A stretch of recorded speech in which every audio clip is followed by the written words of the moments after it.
When the sun lowers toward the horizon and the sky turns black, when lines blur and things are not exactly what they seem, when the normal makes way for the strange and unexplained, it's time to question what is natural and what lies beyond our understanding.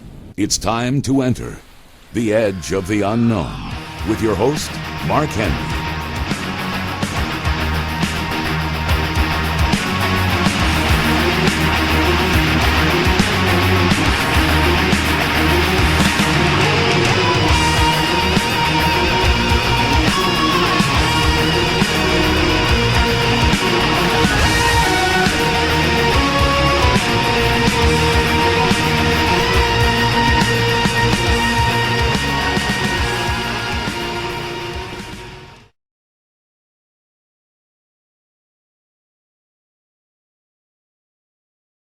Michael Bastine, how are you tonight? I'm doing really well, Josh. How about yourself? We're hanging in there. We're making do with what we can. My wife is killing it as an educator. She is keeping her teachers and her other administrators rolling, and they're doing the same with her.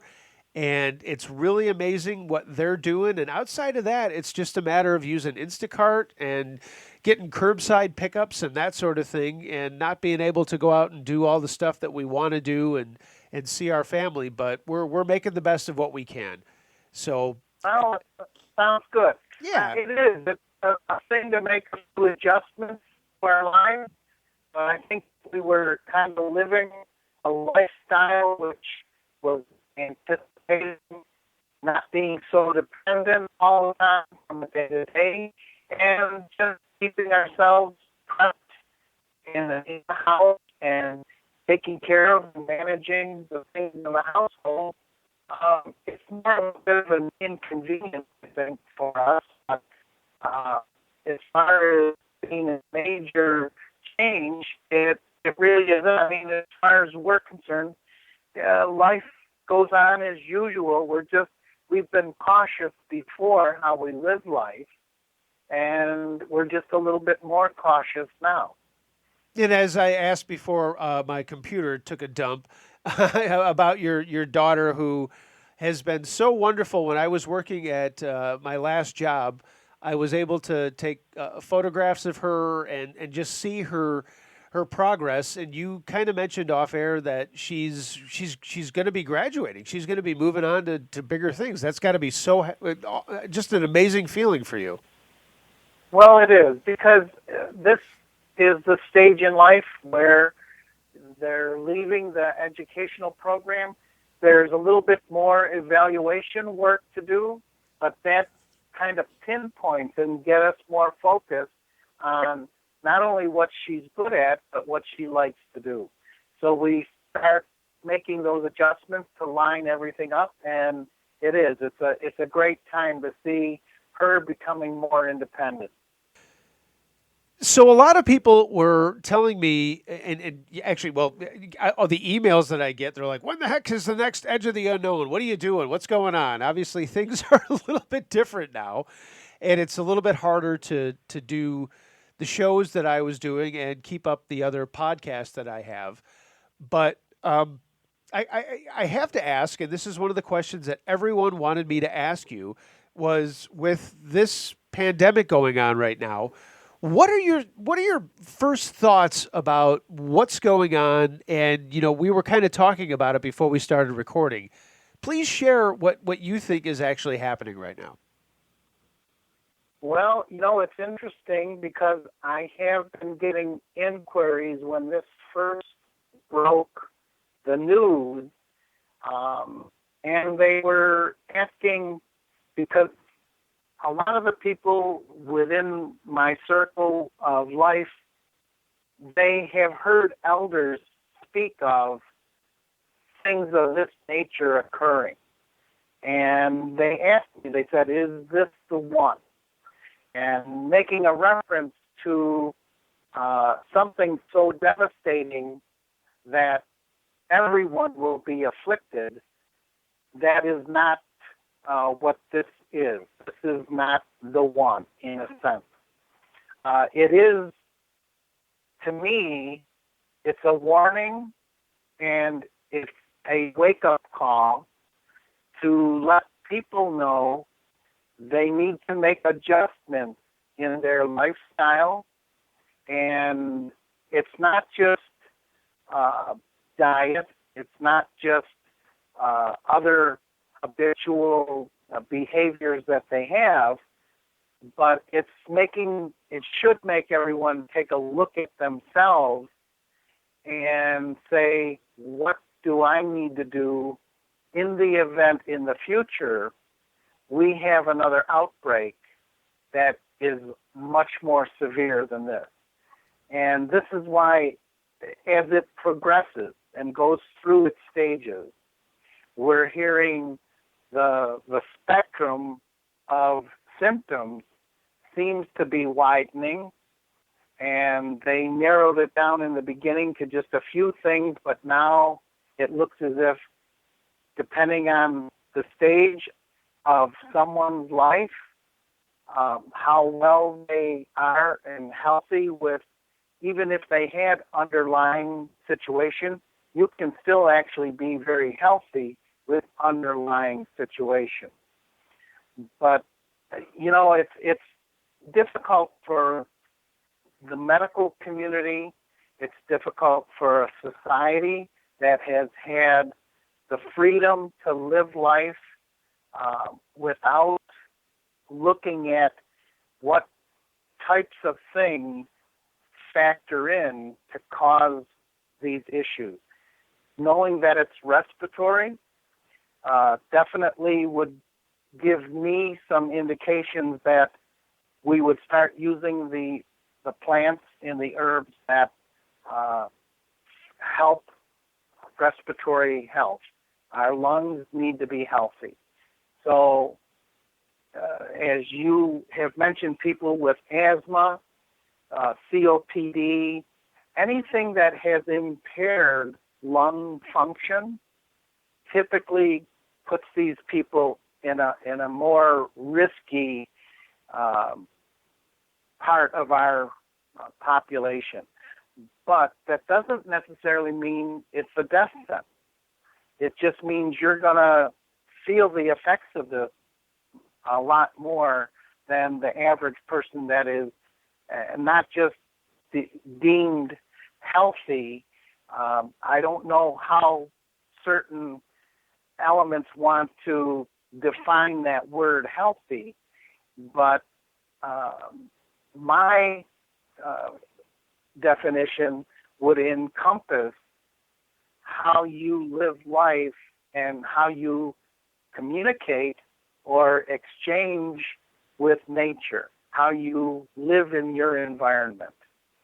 And those are some key parts to how well you can handle these things. Because I'm hearing a lot of stuff coming in from around the world that with the shutdown of a lot of the manufacturing, water quality is improving, air quality is improving. Those are things that also factor in to how healthy not just the animals are, but how healthy the humans are. I'm glad you brought that up, because that was actually going to be my follow-up with that. I've seen some stuff online, and my wife mentioned something today. My beautiful bride said something about the smog in LA is clearing up. I saw an article about how the Himalayas actually can be seen from India for the first time in 30 years because of the pollution no longer being in the air. And I have to reach out to some of my friends in San Francisco to see if that creepy dung cloud that kind of floats in and over the bay during daytime hours and nighttime hours has gone away. But I would hope that it has. And that obviously is kind of a shining light and kind of a positive in such a time that we're all really scared.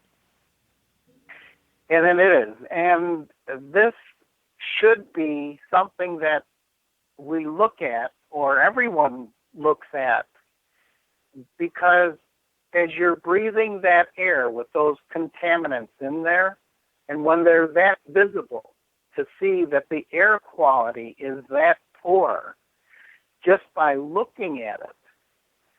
Every day they're dosing themselves continuously by breathing in all of the stuff that's in the air impairs lung function. And some people are going to be more affected by that than others. And just because the health community says, well, they had no underlying health issues, that doesn't mean that these people are healthy. It just means we didn't see anything that was blatantly standing out to say these people are at higher risk. And this is the stuff that we need to look at. We have to encompass all of this stuff. The quality of the water, the quality of the air, impacts all of us. So for these things we start seeing some improvements in the Earth's environment, should be factored in for people to say, maybe we need to look at things and see if there's a way that we can continue life. What we saw before as what we called normal. If we can't pick things up, get back onto a routine, but make some adjustments, tweak some of our manufacturing so that we're not contaminating at the level that we were before. Do you think there's actually a chance of that? Because, a lot of the talk is we've got to get back out there. We got to get back up and running. We've got to do all this sort of thing and get right back to where we were. My biggest fear is that we won't learn from this. We won't slow down. We won't talk to our neighbors. We won't have that kind of communication. So as an elder and as a healer, how do you see that communication actually taking place? It will. Some will wake up from this. Most will not. Unfortunately, the system that we're living with, whether you look at the government, you look at manufacturing, the businesses, all of those things are wanting to resume where we were before. And when they do that, those situations, the air and water quality will start to decline again. And unfortunately, the finances dictate. Those seem to overrule better judgment and an understanding of how to work with the environment, with the earth, instead of doing what they have been doing. Some of the people will. This will help those with the good minds and good hearts. It will help them network. And that's why I say this is a precursor.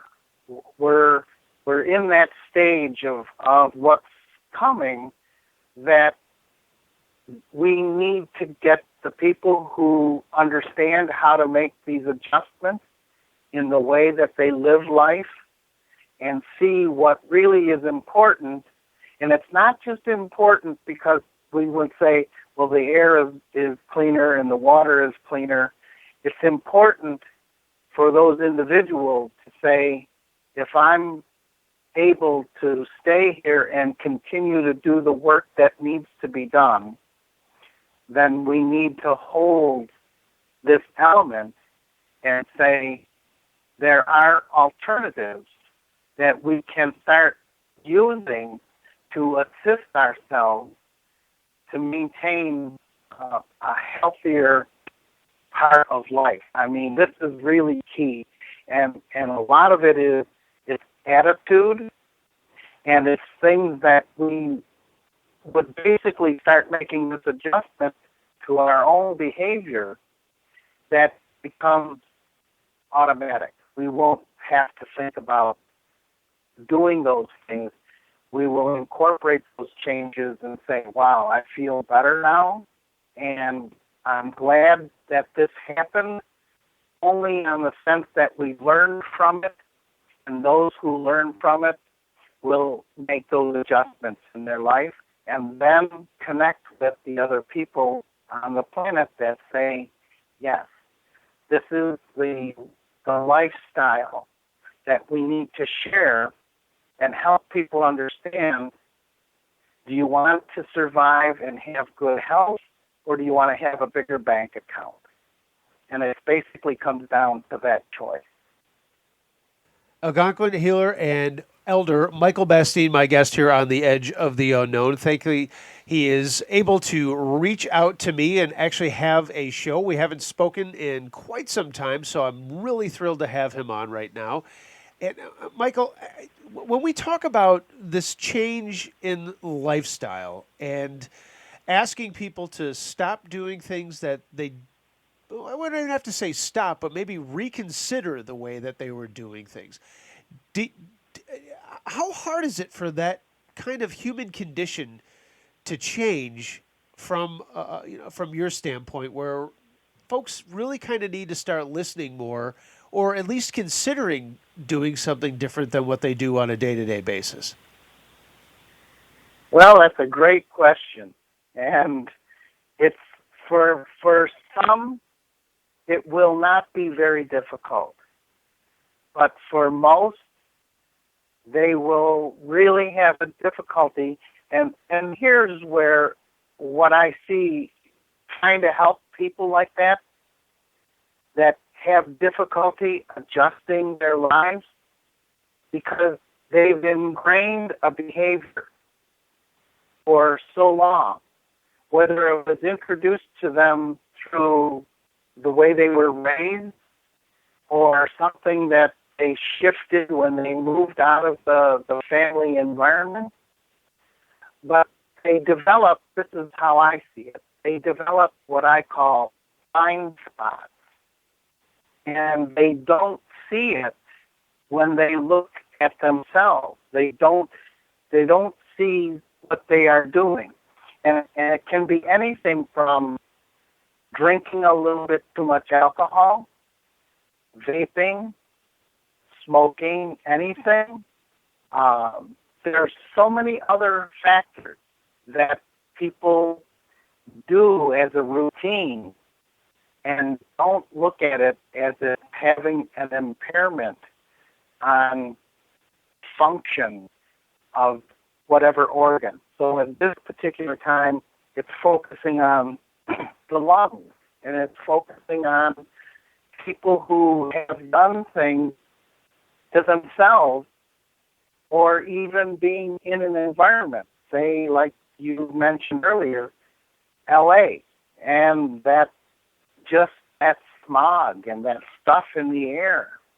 And yes, because there's a lot less traffic and there's a lot less manufacturing, the air quality is improving. That also means people's lungs will be improving, and their lungs will be actually getting healthier. So, I wish there was a magic pill or a magic wand or something that we could do to help them see through those blind spots that they've developed. And the blind spot could even be those energy drinks. They seem to be pushing them at everybody all the time, and I'm going, really? They're not healthy. And it's just a stimulant. And just because you stimulate the body, because I'm not sure why they think that that's necessity. But it can be as simple as something as that they realize maybe they need to scale back some of these things that they're putting in their body and develop some other techniques. Sit with the trees, go near the water, do things that start to get you outside more and in direct contact with the natural world. It's really funny. I saw someone on, I can't remember if it was Twitter or Facebook. It doesn't really make a difference. But they shared something about a coupon they got from a supermarket that was, oh, thank you for being loyal customers. We're going to sell you soda cheaper. It wasn't like, hey, you can come in and get 50 cents off of broccoli or peppers or cucumbers. It was, we're going to sell you Pepsi or Coke or whatever the heck it was for 75 cents less than what we were before. That blows my mind. Well, you pointed out this is one of those blind spots that I see. And unfortunately, the marketing, the stores, they're not really interested in your health. No. They're only interested in the sales Absolutely. that they can generate. Yep, 100%. And that product is just as detrimental or damaging as those energy drinks because it has zero nutrition. And then they try to make it a diet beverage, which is, in my estimation, that's even worse because you're adding a component that is not natural. And sugar, yes, it's, they say is natural. Well, after they process it, it's not as natural as what it should be. Right. But you're right.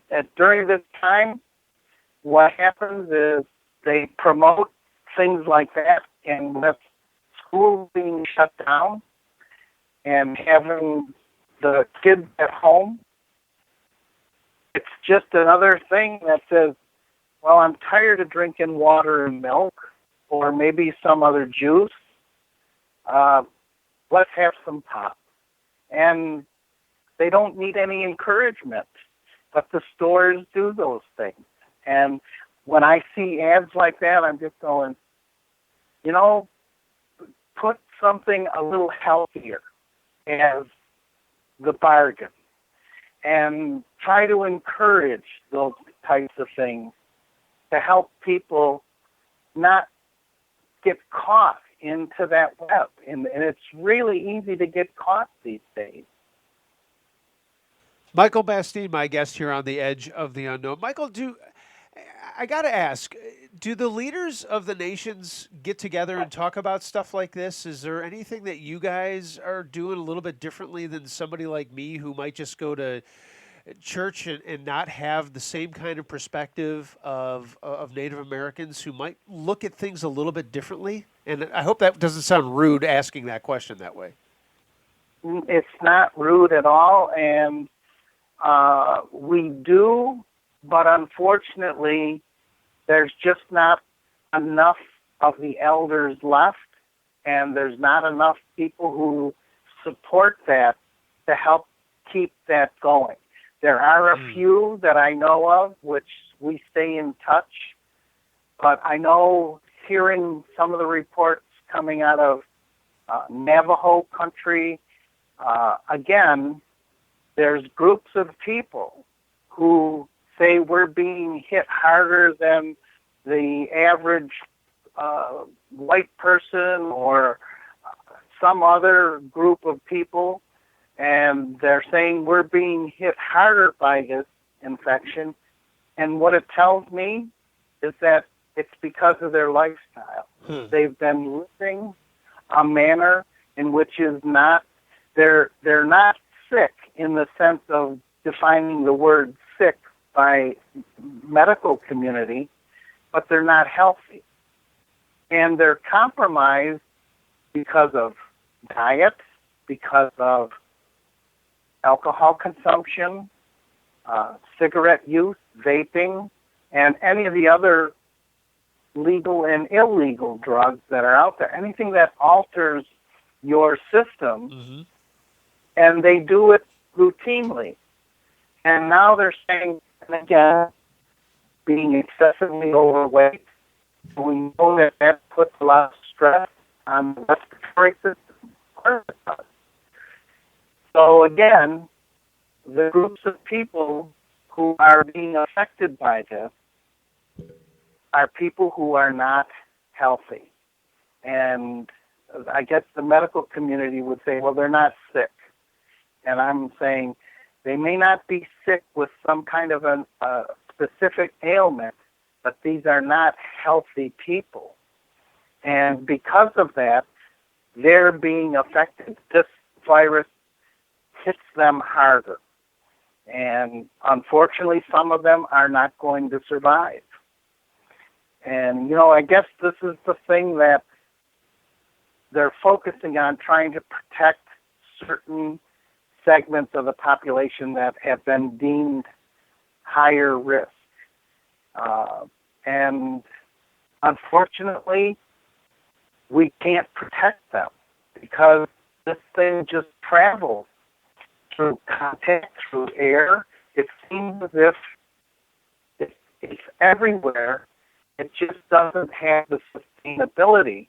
That's why when I do my, acknowledgement of life on a daily routine, whether people say it's an offering of prayer or some type of recognition in that area, I actually, in my offering, make a specific designation to this coronavirus to hurry up and run its course.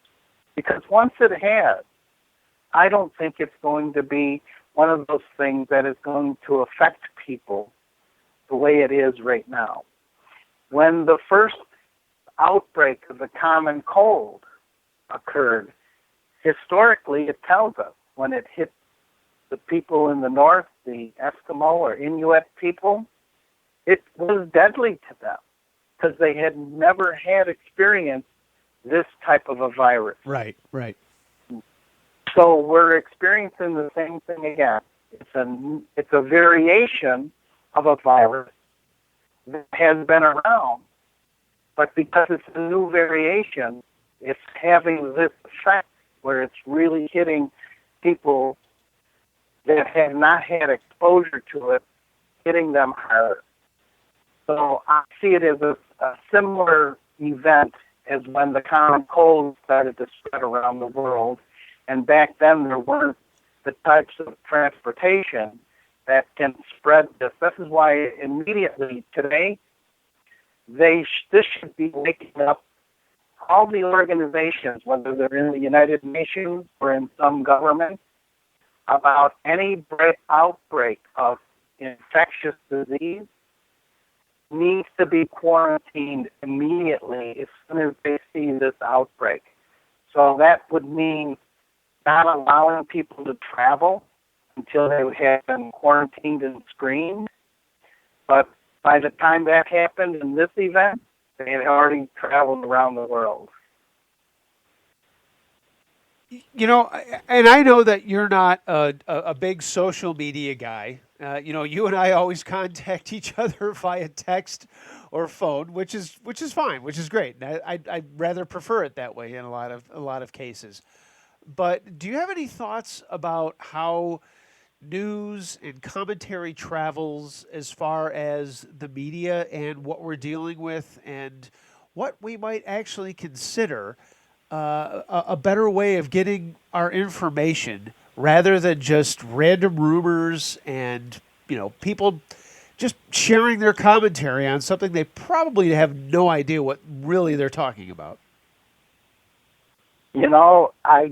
I had that conversation earlier today because someone had asked me, they said, we heard that this virus, this coronavirus, can be contagious to house cats. And I said, I've heard that also.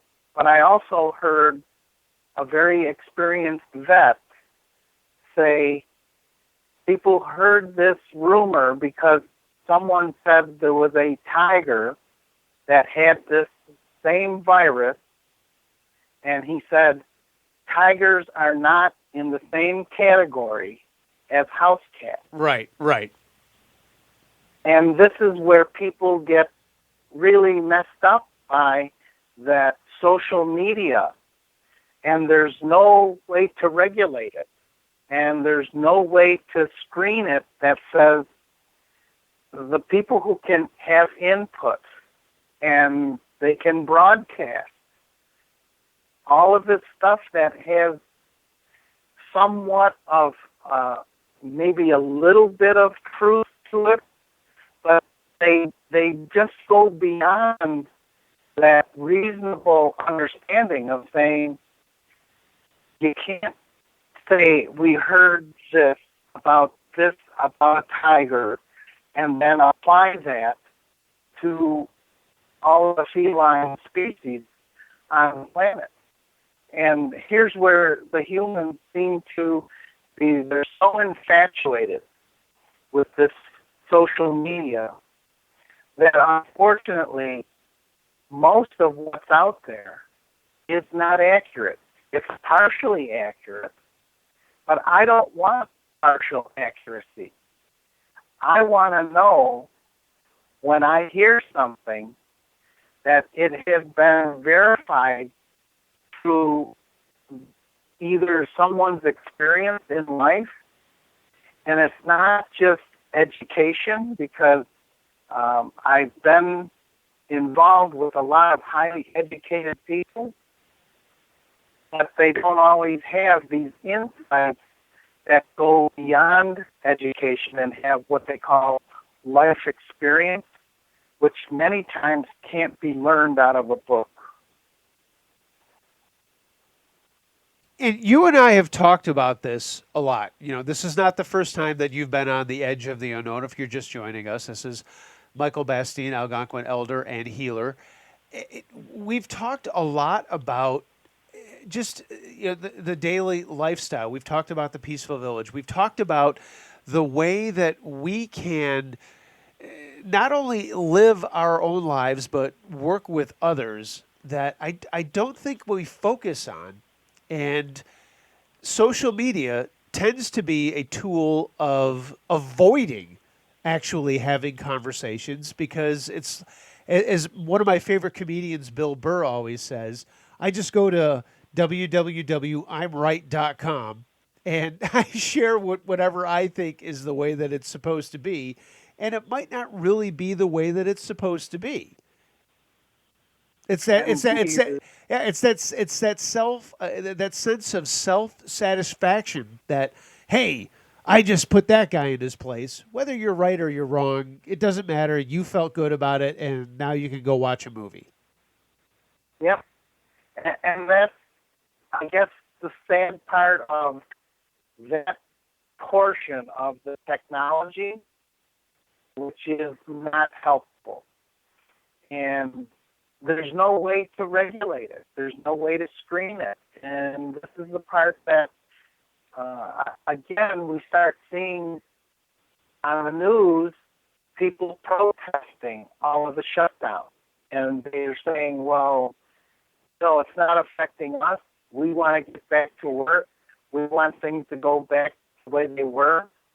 Those are the people who have developed a blind spot from looking at themselves and saying, everything that I do today, is it going to have another impact on another life form or someone else other than myself?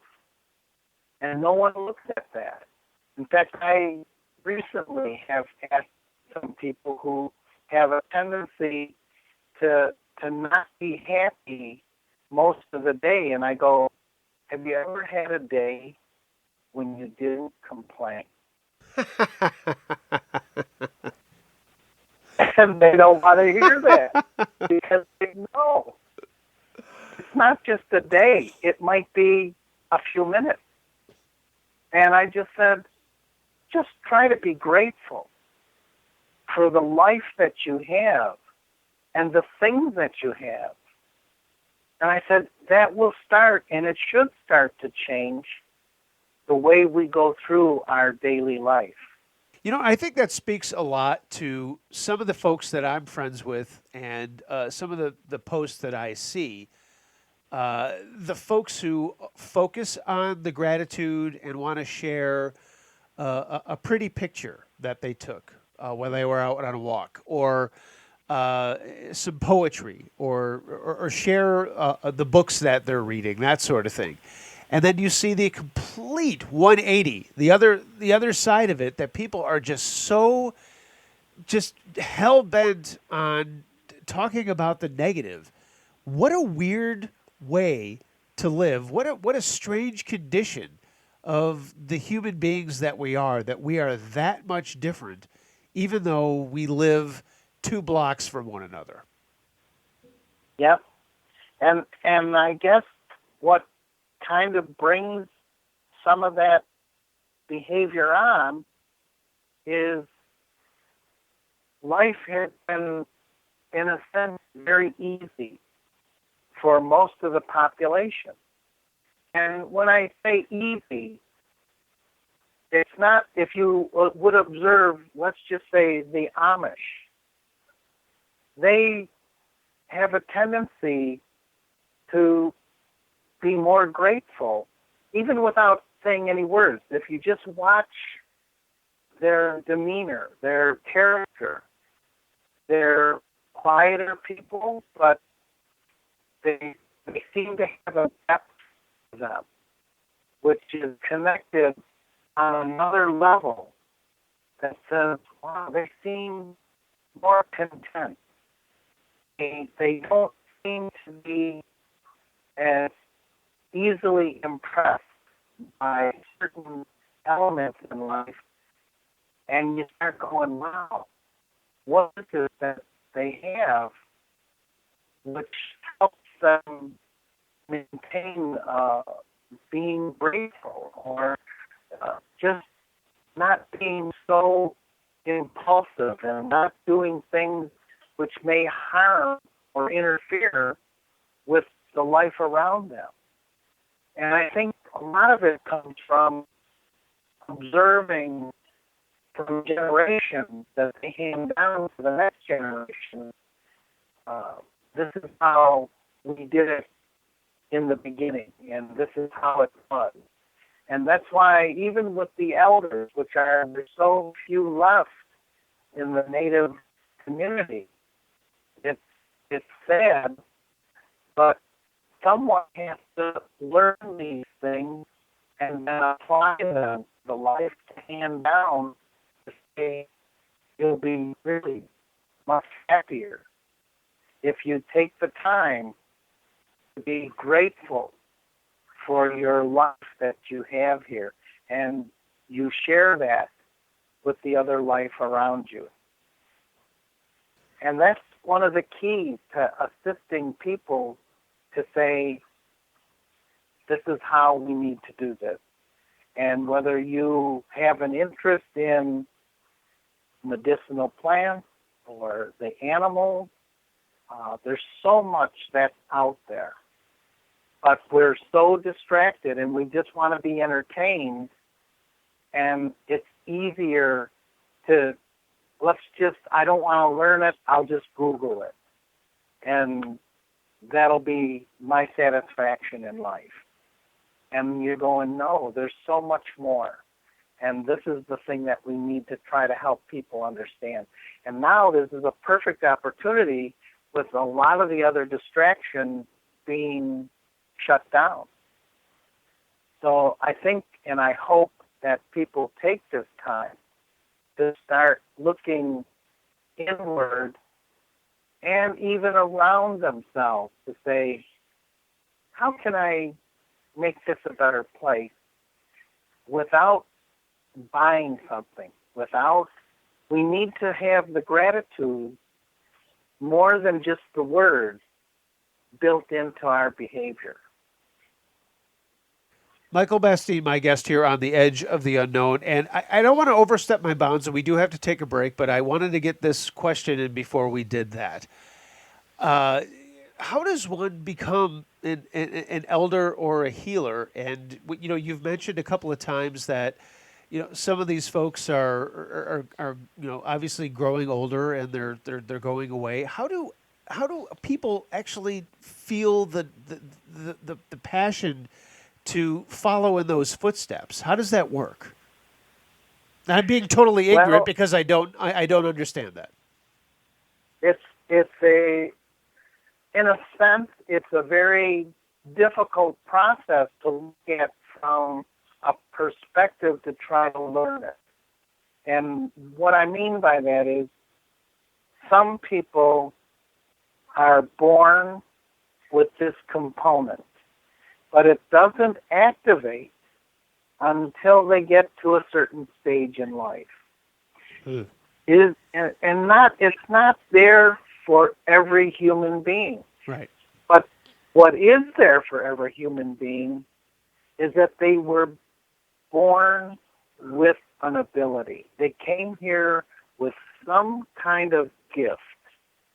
And when they find that gift, and they know that what they do and they're good at it and they enjoy doing it, now it is something that it's so easy for them, and whoever can help them or assist them to figure those things out. And I have done a lot of presentations in university, and the students will come up and ask that same question because they see something there. There's a few of them that really stand out that will inquire and make the right question. And I'm going, wow, you have it. And it's not that everyone can be that element or definition of an elder. Because the people who I see who are elders, and even some of the medicine people who have gone on, would ask the question. They said, well, you met Rolling Thunder, and you knew Mad Bear. And they would start to say, which one, and they would catch themselves, because they wanted to ask, which one do you think was better? And it's not that they were better or worse. They were different. Their gift was in a slightly different area. Yeah. They excelled at that, and they knew it.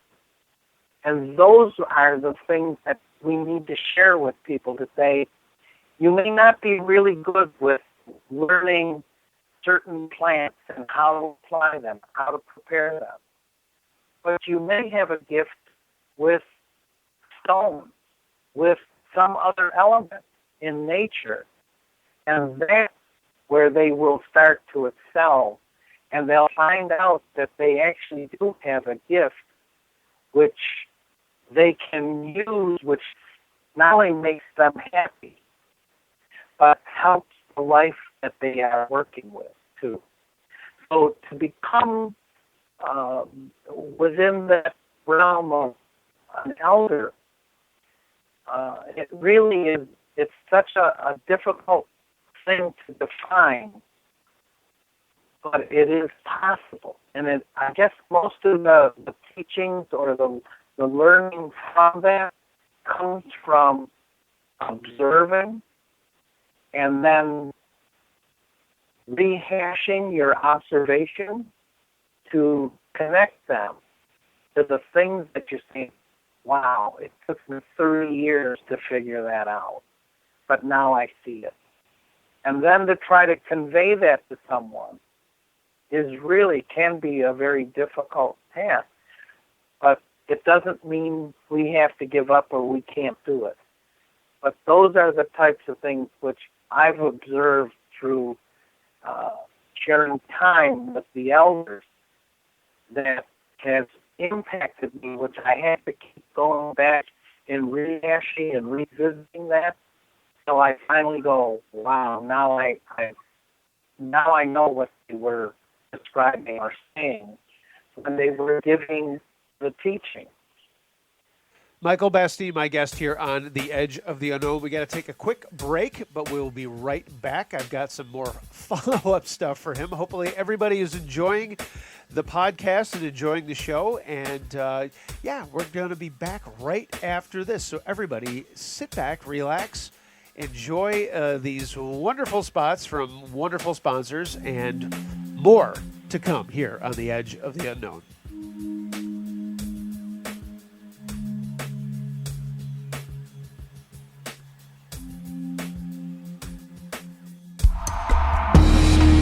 Looking for the best Japanese and Thai cuisine in Western New York? Then you have to visit Teton Kitchen at 415 Dick Road in Depew. From appetizers and soups, simple, special, big, and fusion-style maki, to sushi, sashimi, and tempura, you won't get a range of items like this anywhere. Hungry for more? Teton Kitchen offers a full dinner menu and kushiyaki dishes, as well as a huge variety of sake, wine, beer, both domestic and Asian imports. Owner Taka and his bride Kin are proud to boast that Teton Kitchen is Yelp's #1 rated restaurant in Western New York, and they welcome you for lunch or dinner 7 days a week with takeout and online ordering available. Visit tetonkitchen.com for their full menu, hours, and online ordering, or call 716-393-3720. Teton Kitchen, 415 Dick Road in Depew. いただきます。 For those interested in delving deep into the paranormal, why not look into the Paratech Store? Located at paratechstore.com, browsers will find the latest in investigative equipment, books, and more.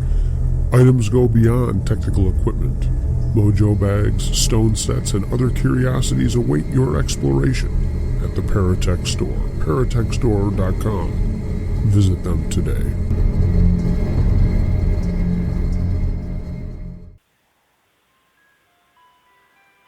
This is Dr. Bruce Maccabee, and you're listening to The Edge of the Unknown with Mark Henry.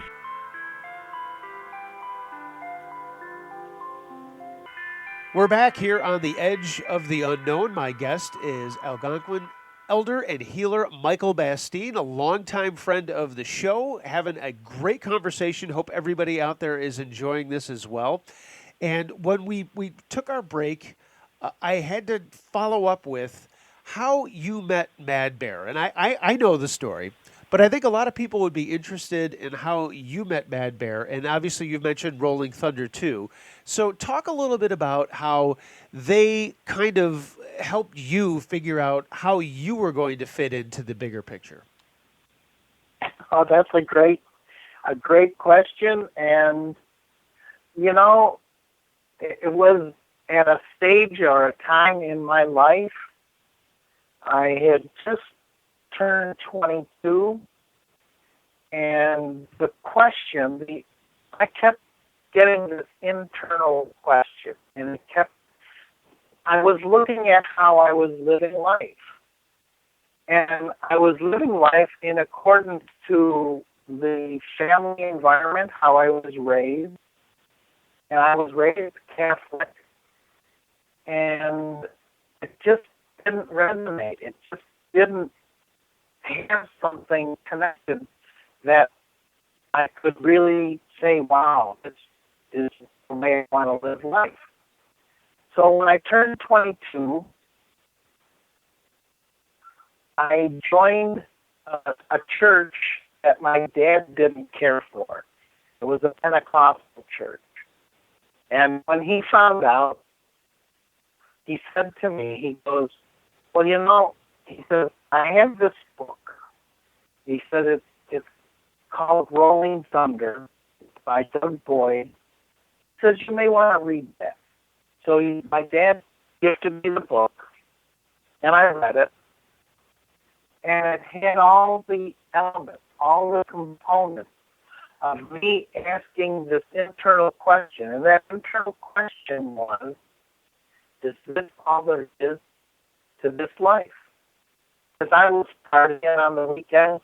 Actually, I was partying just about every night and worked in the food industry. I was a chef, and you just hang out with the crowd. And it started to surface and ask those questions internally. Is this all there is to this life? So when I did join that other church, my dad was not happy, and then I read the book. I went back to the pastor of the church, and I told him I had read this interesting book, and he asked the title, and I said, it's called Rolling Thunder. And his response to me was, it sounds satanic to me, and I never went back to the church. Oh, so wow. when there was a chapter in that book with Mad Bear in it, and my dad said, "Do you want to meet Mad Bear?" And I said, "Yeah, absolutely." So I started visiting with Mad Bear, and he questioned me a little bit. He wanted to know how long I was not using any kind of alcohol or anything that would alter your well-being of how your mind works. And I said, "It's been over a year." He said, "Well," he says, "then you're probably in a good place to start being exposed to some of these things." So as I visited with Mad Bear, I would have a little pad with paper, and I would just write some things down, and he observed that for a while, and a few months went by, and then he asked me, he says, "What are you writing down?" And I said, "Well, just things that I hear that sound really important." And he said to me, he goes, "Is there something wrong with your brain?" And I said, "I don't think so." And he said, "Then use it." And he was right. He said, "What if you lost that piece of paper?" He said, "You wouldn't remember these things that are really important?" And I said, "I guess I would." And he said, "Then don't things that are more complex that you may need to write down, then write it down. But the things, the essence, the elements of energy or life force, or the things that sometimes we know it exists, but we can't see it or touch it." He said, "Just stay in contact with those things." He said, "They will help you." So through their direction, after hanging out, I guess, with Mad Bear, and I was introduced to Rolling Thunder, and you just see the network of these people who are very gifted in areas which typically are not, it's not written about, it's not out there, that can be easily obtained. And there was a lot of reasons why they did things in that manner. They didn't want people infiltrating, coming into their network of people who would disrupt it. And there were people who were out there who wanted to just infiltrate, just to get inside and see if they could disrupt things. And I did see that. When Mad Bear pointed it out, I didn't believe it. I didn't think that that was possible.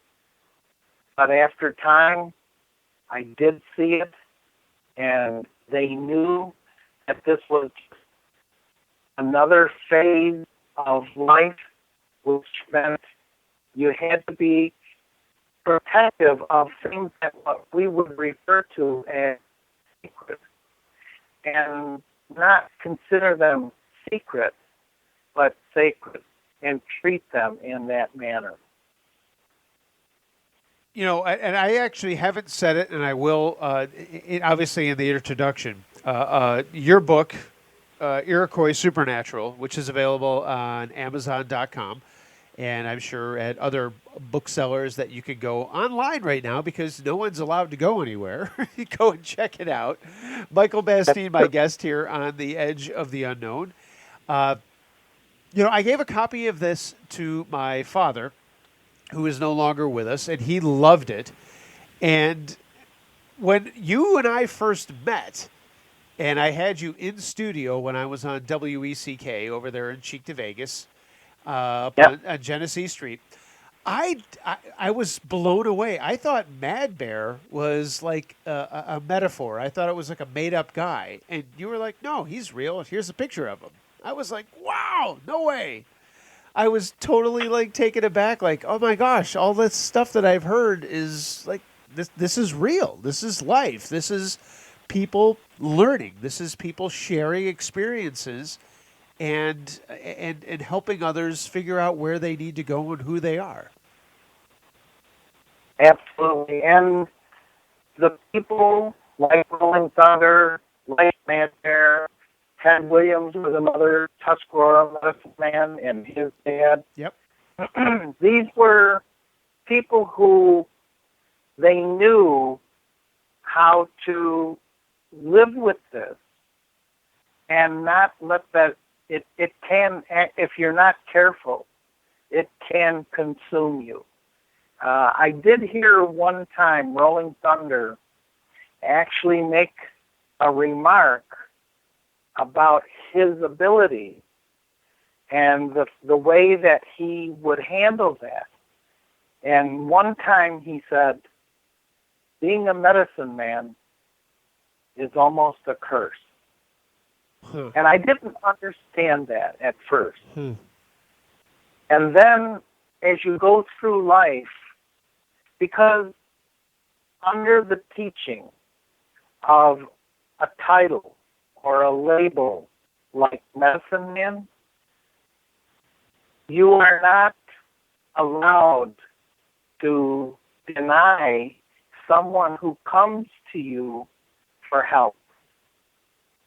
And I thought, wow, what a crazy concept of taking on a gift or an ability in life to use plants and other components of healing and medicine and not being able to deny someone who would come to you for help. But actually in the book Rolling Thunder, in the beginning part of the book, there's an example that Doug Boyd wrote about. And the man brought his son to Rolling Thunder. And he was a wealthy businessman, and his son had an ailment. It was a skin condition. It was something, and no one could figure out how to treat it. And the man set a bag at Rolling Thunder's table, and he said, if you can heal my son, he said, you can have that money.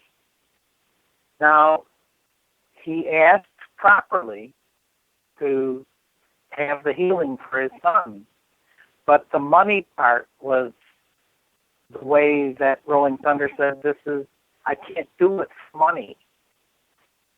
So what he did do is he told the man, if you bring your son back 1 year from today, I will do and perform the healing for your son.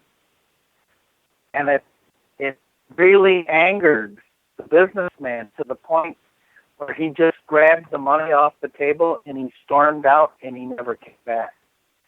Wow. So from that experience, even though the man had asked, Rolling Thunder never denied or refused him. He just put a condition on that was not suitable to the businessman, and he never had to deal with that situation.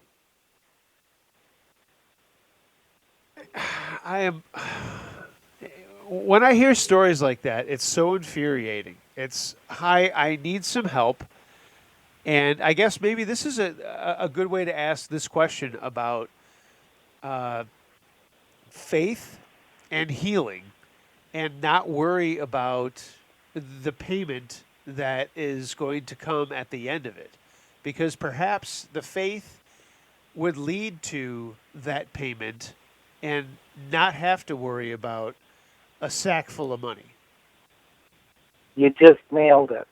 And I have had people ask me, they go, this is the situation, can you help? And I said, yes. And then they would say, well, how can we compensate you? I said, the best way to compensate or pay me is to get better. And that's it. And when you deal on that level and you work with these things within that context of this is the way it works, they get better. And you start to see it's not that difficult if you can help that individual understand that this has no monetary value, but it does have value for your life quality. And this is what is so key to help people understand. You can't buy good health. That is not just a phrase. That's an accurate statement. That is true. Under the current system we're in, some people would argue that that's not as accurate as what you want it to be. And I go, you're right to a degree. But if you're truly looking for something that will make your health the way it really needs to be and the way you want it, you don't need money. You know, it's funny. I was just looking through my notes and stuff that I wrote down and some questions that I wanted to ask, and we kind of got there without even me having to ask it. But I'm looking at it right now, and I said, you know, we've been through Easter, Passover, and I believe Ramadan is starting tonight. What are your feelings about faith and religion in times like this? They're very key. They really are very important components of the life. And once there's another kind of a factor that's connected to faith and religion that ties in very closely to a healing practice that people would say that's not an accurate statement. That's not scientifically provable. But when we get involved with this whole realm, you typically can't get a complete healing if there isn't some form of a spiritual connection.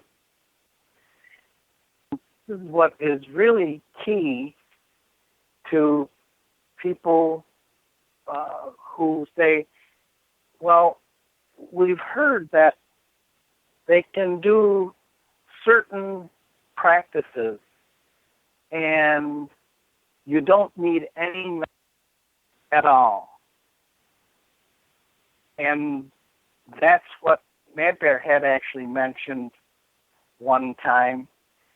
And he said, now that's really true medicine. So when we hear that they do certain tests, blind tests with different experimental drugs, and they don't tell anyone which one is the real medicine, and yet some people who were in this test will actually get better without having any of the real medicine. And there's no scientific explanation for it. But there is an explanation for it because that person believed whoever told them that they were getting the real medicine, even though they weren't, and they got better because they believed in what they were being told, and then it happened for that individual. So And it's not. Yeah, I don't want to play it. I don't want to play it down and say, "Oh, it's the placebo effect," but it's actually the faith that they're going to feel better. And I'm sure a lot of my skeptical friends would say, "Well, that is the placebo effect, whatever." So that's what science will say. Right. But then you would need to ask science, well, then how do you explain that? How do you explain the placebo effect? Because it doesn't fit into the confines of the scientific community. They'd say, no, that's not a possibility. This person, we saw the test, we saw where their condition was. They will not recover. They will not improve. Giving them a non-medicinal treatment. And yet they do. And this is part, I guess maybe I'm exposing a part of how a medicine person can actually work using this concept. And I have seen it done with Mad Bear, where he would give a reading, and then tell them, here's all you need to do to clear up your problem. In fact, some of the problems that people have, it's as simple as eating a certain food that will actually, and that was the case with Mad Bear in this situation, that he had done a reading for a 94-year-old lady, and she had a bowel obstruction. And when he read for her, he told her, when you're cutting potatoes to cook, he said, you always grab a little chunk of the raw potato and you eat it. And he's looking in the glass when he's talking to her. And when you're making meatloaf, he said, you take a little pinch of that raw meat and you actually eat that, don't you? And she said, yes. She says, what are you doing, looking in my window? And he said, no. He said, it's here. I'm doing a reading. He said, it's showing me these are some of the things you do, your habits, your lifestyle, the way you live life. And so when he told me afterwards, and it was quite some time afterwards, he said, do you know how to prepare okra? And I said, somewhat. And he said, well, I'll give you the recipe. So he gave me the recipe, and I made a pot of this okra for this lady. He said, just have her eat it as a side dish or as a meal, at lunch and dinner, or whenever she wants it. And she did. And he said, when that pot of okra is gone, her bowel obstruction will be gone. And he described to me, he said, when you cook okra, he said, it gets this real slippery and slimy part of it comes out of the vegetable. And he said, it's the same consistency as the mucus lining in our bowel. And he said, that's all she needs to help her repair or fix. He said, it rejuvenates the bowel. That was it. Yeah.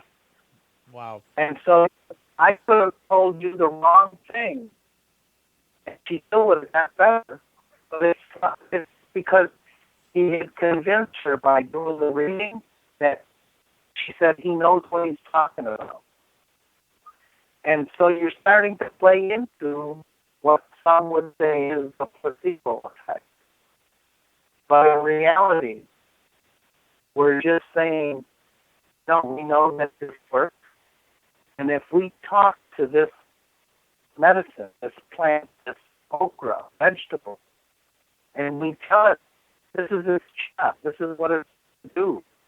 It rejuvenates the bowel with that liquid consistency.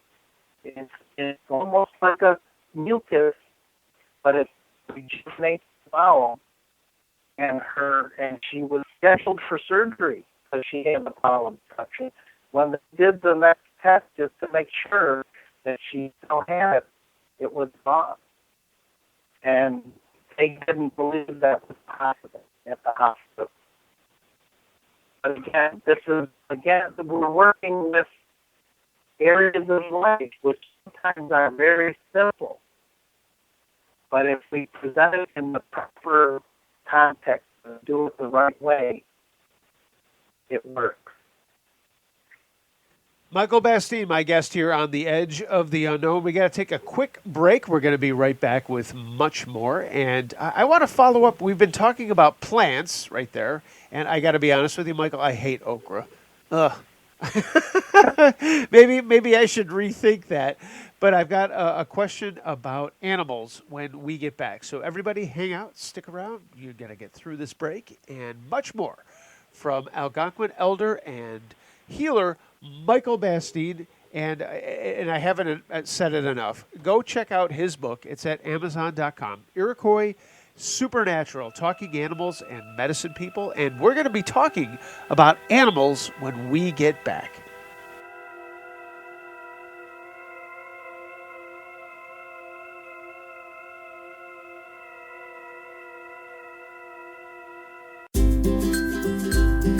The Hope Project of Western New York is a resource for struggling families often identified as the working poor. We assist individuals who have lost their jobs through no fault of their own, disabled individuals, households with special needs members, victims of domestic violence in transition, and our military families and veterans. The Hope Project provides our members with gently used clothing, household supplies and toys, as well as hygiene and cleaning supplies. We also make available specialty items like prom dresses and Halloween costumes. These items are provided at zero cost to our members. How can you help? By donating items at our storefront, 4545 Transit Road in Williamsville, New York, inside the Eastern Hills Mall. Store hours, Monday 10 to 2, Tuesday 11 to 2, Wednesday 10 to 8, Thursday 10 to 2, and Saturday 10 to 2. Closed on all school holidays. Clothing should be contemporary, free of stains and tears, and household items must be in good condition and in working order. We also accept grocery and department store gift cards, as well as monetary donations. You can also help out by becoming a volunteer.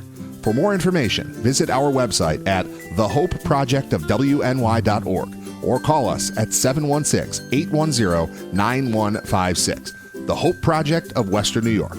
Dignified help for those in need.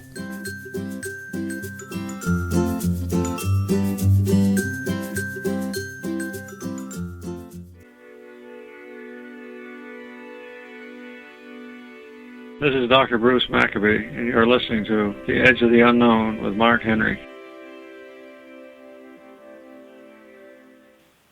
Hey, everybody. Thanks for listening to The Edge of the Unknown. Michael Bastine is my guest. Make sure you check out his book on Amazon.com and all the other booksellers that you might go out and check out. Iroquois Supernatural. And I feel bad that I didn't talk about this more throughout the evening because it's something that you really need to read.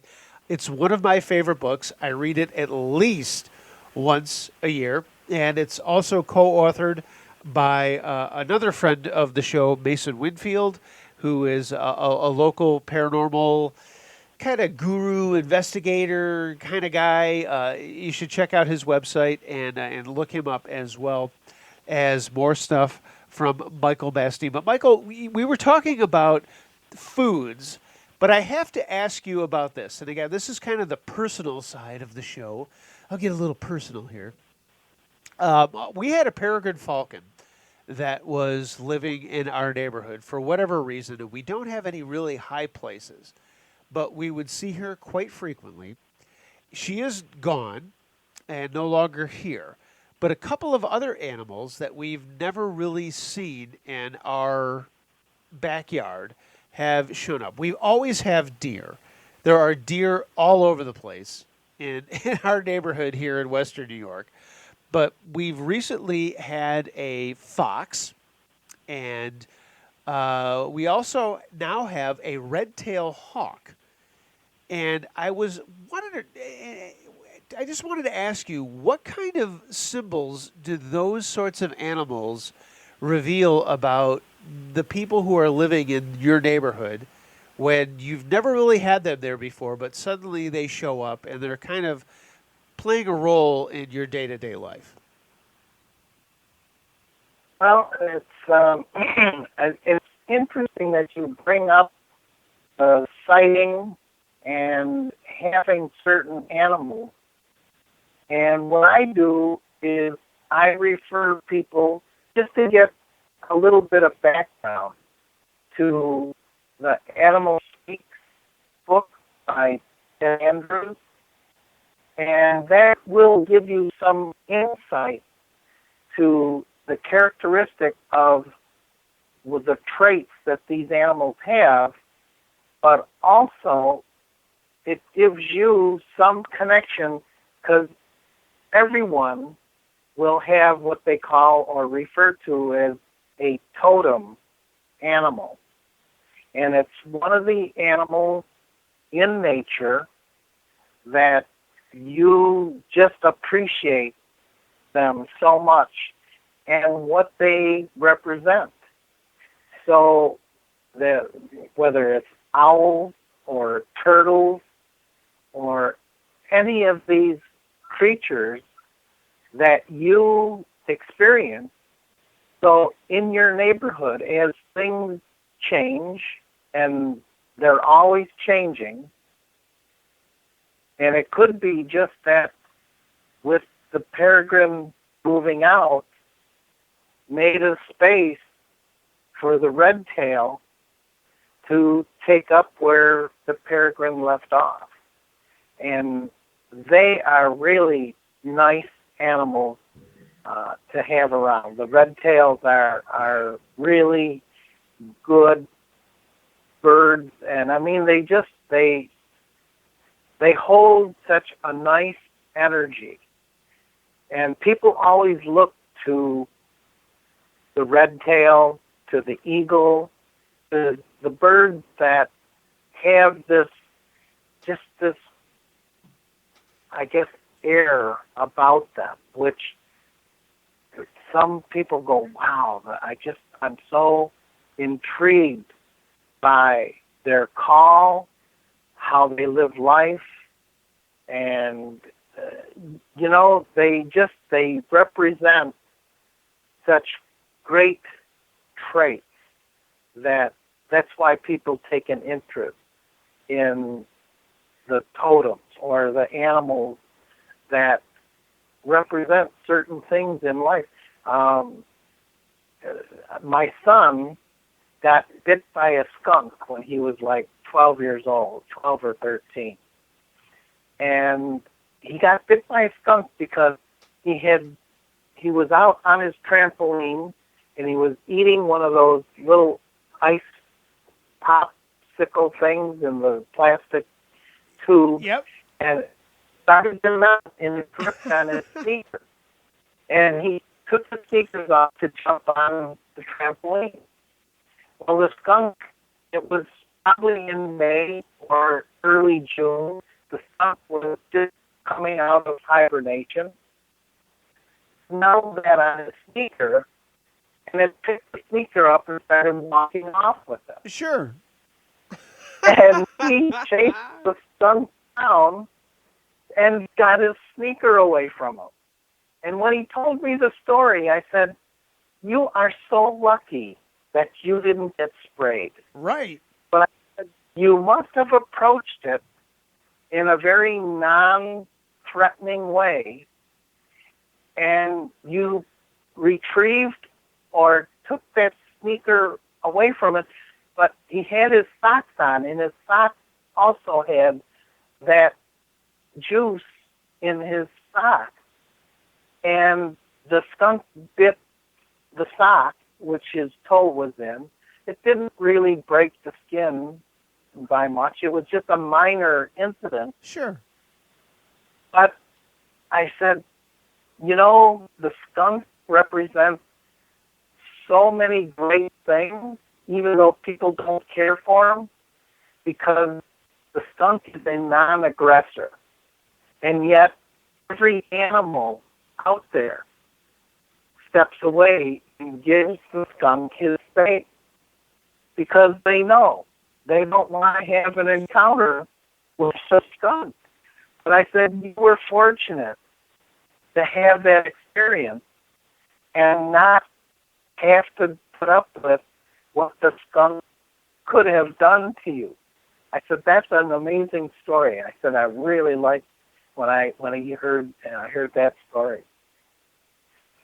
Love that. Love that. And yeah, that's actually, this is the time where the skunks are coming out. So everybody Hey, if you get bit by a skunk, that might be a good thing for you.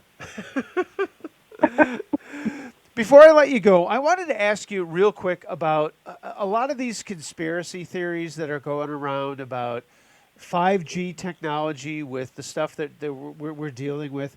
How do you approach all of that as opposed to approaching the fact that this is just something that happens? This is just something that is a part of life. Do we have to look at one as opposed to the other and put more credence into one, or just say, hey, this is what happens in life? You know, there's a small portion of credence in these things that people will say, well, they like, again, it kind of relates to the social media, that there's a conspiracy. I think the conspiracy theory has some partial validity, but for the most part, it doesn't exist. And I know there's people who will say, well, it exists for me. And then they will give you some examples. But I think that we need to, again, not focus so much on whatever component may be referred to as a conspiracy, but focusing on ourselves and how to reconnect ourselves and network with the rest of the humans out there, which are holding the similar elements in life that interest us, that we are wanting to manifest, and we can do that. And we do it gradually through the collective. And the collective is where all that power resides. But people are so scattered, and they don't have good focus. And again, this is where we start seeing, when they learn what gifts they have in this life, and they know that they're good at something, and they like to do that, then they need to pursue those things. And those are things that will actually elevate themselves, and it will actually override any kind of a rumor of a conspiracy by saying, I'm staying in the good light, I'm staying on the good path, and I'm doing the best that I can to understand how to bring that in to their individual life and then share that with the people around them and start to see we really are having a fantastic and a very incredible journey in this life. Michael, thank you so much for being on the Edge of the Unknown. I know we've done this a number of times. I hope that we can do it again in the near future. I appreciate our friendship. I cherish our friendship, and my family sends you and your fam all of the strength and hope and hugs that we can, and we'll get through this together. And let's just stay in touch. And like I said, let's do this again down the road. All right. It sounds like a future prospect, and I'm looking forward to it.